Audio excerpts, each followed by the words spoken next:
family. Yeah, of Our course, immigrants were different. No, of course, You know yeah, what I mean? we Let's just understand get that. this clear. And I said to him, When we came over to work and make the country yeah, better. So, you know, the brown pound is very powerful. yeah, of course. However, these now, when they're coming over, mate, I don't feel safe. Yeah. I don't want my wife around them. I don't want my kids around them. So a woman. Then this is what you've got to think about now. This is a very important point we're making.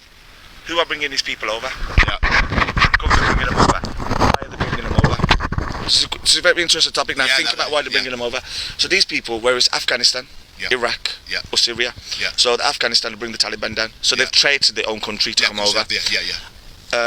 Iraq, they traded Saddam to bring him over, topple his country and come over. Syria, the Assad regime, they toppled it and bring it over. So these people are traded on their own country. So if they're traded on their own country, why are they going to come here? Yeah, of course. Are they going to be loyal to you? So what do you think their agenda is? So their agenda, this is the government's agenda. The government's agenda, these people don't have an ounce of religion in them. Because if they had an ounce of religion, if they did the stuff that they do here, they would have got their head chopped off there. Yeah, of course it would. So they feel more comfortable doing it here. Do you know what I mean? So these people are not, in my personal opinion, are not on the deen, which we call it. Because if they were on the deen, they wouldn't be doing them things. So they've come from them places. And the reason why they're coming over, because remember a lot of these are getting paid. Yeah, of course. They're getting paid by the government. So in essence now, give us some information on Saddam Hussein, we'll give you some peas. Give us some information on the Taliban, we'll give you some peas. So if these men could do that to people that have brought them up in their country, tell me they won't do that here. So are they in a safe place? Yeah, no. I interviewed a woman today in Nuneaton, and I sat down on the step with her that was raped by a migrant 20 years ago. You know, so it's not just happening now, it's happened for a long time, you know what I mean? So, but, you know, like I said, the story come about for me is I was bowling with my child in Tamworth, and two migrants asked my 14-year-old daughter to sit down with them. Now, when I went to the hotel to debate this, they started throwing apples at me through the door. The other bed and shouting, "Go and fuck your mother" and all this, you know. And I just thought, but then at the same time, you know what I mean? You've got to look at two angles now, my friend. Why I say there's two angles is because now what's happening is we're all, and I'm saying we're. I'm British. Of course you are, of course you are. But I will never be looked as British. Of course. You probably will. But then the majority won't. They'll say Paki first before they say British. Which is not, you know, which we shouldn't label. So but now there's some who have come and they're trying to work and they're trying to be better. But they're still doing the same to them. However, I'm not disputing the fact is that there are some bad motherfuckers out there. So how are we going to differentiate the bad ones and the good ones? Yeah, of course. I couldn't tell you, but you know what I mean? You know, it's really. So you know, it's a topic which needs to be talked about. Look, me and you have had a conversation. It could have easily been, what the fuck you did? No. Well, because it's a topic which needs to be talked about. Do you know what I mean? Yeah. And what tends to happen is, my community, your community, some of them brush it under. Of course they do, Some of them go too extreme. You know what I mean? But something needs to be done. And then what you got to realise is the other ones that are coming over. Why are they coming over? Because we're going over bombing their countries. So there's two types that are coming over.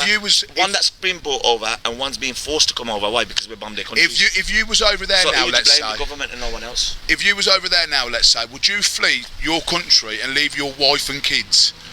You know, to come here and leave them over there. No, see, like what you've got to realise now, it will be me being very bad to say I wouldn't. Why? Because my grandfather and my grandfather's father did that hundreds of years ago. Yeah, of course. Why they did that was because we needed them here to build the railways. Yeah, of course. People, of course. Build the railway, do the mine work and all that.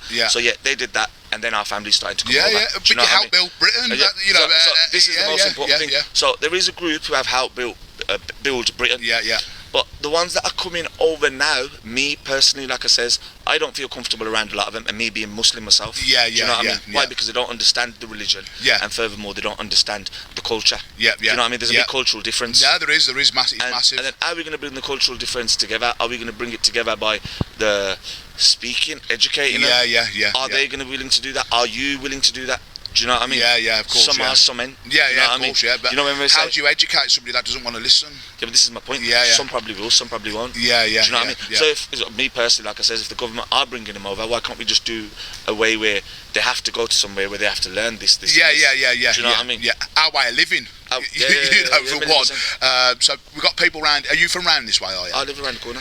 So we've got people round here saying obviously they're scared to walk the dog.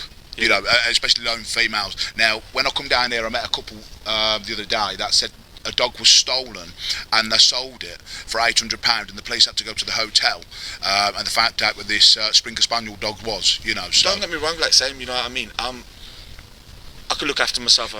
But then at the same time, I won't feel comfortable when I've seen a few Syrian refugees sitting on the main road with like a blanket. Yeah. Sitting there and looking at girls going past. Yeah, it's wrong. What the fuck you doing? Do you know what I mean? Yeah. But then at the same time, am I being stereotypical because I'm so frustrated, or would I let that slide if someone else is doing it?